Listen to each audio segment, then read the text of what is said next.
ನಮಸ್ಕಾರ ವೀಕ್ಷಕರೇ, ನಾಳೆ ಗುರುಪೂರ್ಣಿಮೆಯ ವಿಶೇಷತೆ ಏನೆಂದರೆ, ಗುರುಪೂರ್ಣಿಮೆಯು ಆಧ್ಯಾತ್ಮಿಕ ಗುರುಗಳನ್ನು ಗೌರವಿಸುವ ಪೂಜ್ಯ ಹಬ್ಬವಾಗಿದೆ. ಆಷಾಢ ಮಾಸದ ಹುಣ್ಣಿಮೆಯಂದು ಗುರುಪೂರ್ಣಿಮೆಯನ್ನು ಆಚರಿಸಲಾಗುತ್ತದೆ. ಮಹಾಭಾರತ ಕಾವ್ಯ ರಚಿಸಿದ ಬ್ರಹ್ಮಶ್ರೀ ಬಿರುದಾಂಕಿತ ವೇದವ್ಯಾಸರು ಜನಿಸಿದ್ದು ಗುರುಪೂರ್ಣಿಮೆಯಂದೇ. ಆ ಕಾರಣಕ್ಕೆ ಈ ದಿವಸವನ್ನು ವ್ಯಾಸ ಹುಣ್ಣಿಮೆಯೂ ಎಂದು ಕರೆಯಲಾಗುತ್ತದೆ. ಹಿಂದೂ ಧರ್ಮದಲ್ಲಿ ಗುರುಪೂರ್ಣಿಮಾ ಆಚರಣೆಗೆ ವಿಶೇಷ ಪ್ರಾಧಾನ್ಯತೆಯಿದೆ. ಹಿಂದೂ ಧರ್ಮದಲ್ಲಿ ಗುರುವನ್ನು ದೇವರ ಸ್ಥಾನದಲ್ಲಿ ಪೂಜಿಸಲಾಗುತ್ತದೆ. ಗುರುಪೂರ್ಣಿಮೆಯಂದು ಗುರುವನ್ನು ಪೂಜಿಸುವುದರಿಂದ ಗುರುವಿನ ವಿಶೇಷ ಕೃಪೆ ನಮ್ಮ ಮೇಲೆ ಇರುತ್ತದೆ.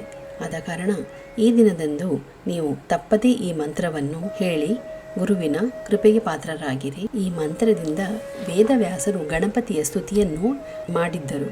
ನಾಳೆ ಗುರುಪೂರ್ಣಿಮೆಯ ದಿನ ಮಕ್ಕಳ ಜ್ಞಾನವೃದ್ಧಿಗಾಗಿ ತಪ್ಪದೇ ಈ ಮಂತ್ರವನ್ನು ಪಾರಾಯಣ ಮಾಡಿಸಿ.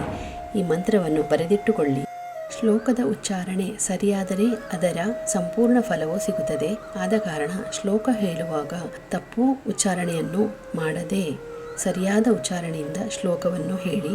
ಶ್ಲೋಕವು ಈ ಪ್ರಕಾರವಾಗಿದೆ: ಪಾಶಾಂಕುಶಾಕೂಪಕುಠಾದದಂತ ಚಂಚತ್ಕಾರಕ್ಲುಪ್ತವರಾಂಗುಳೀಕಂ ಪೀತಪ್ರಭುಂ ಕಲ್ಪತರೋರಥಸ್ಥಂ ಭಜಾಮಿ ವ್ರತೋಪಪಾದಂ ಗಣೇಶಂ. ಈ ವಿಡಿಯೋವನ್ನು ಎಲ್ಲರಿಗೂ ಶೇರ್ ಮಾಡಿ ಮತ್ತು ನಮ್ಮ ಚಾನಲನ್ನು ಸಬ್ಸ್ಕ್ರೈಬ್ ಮಾಡಲು ಮರೆಯಬೇಡಿ.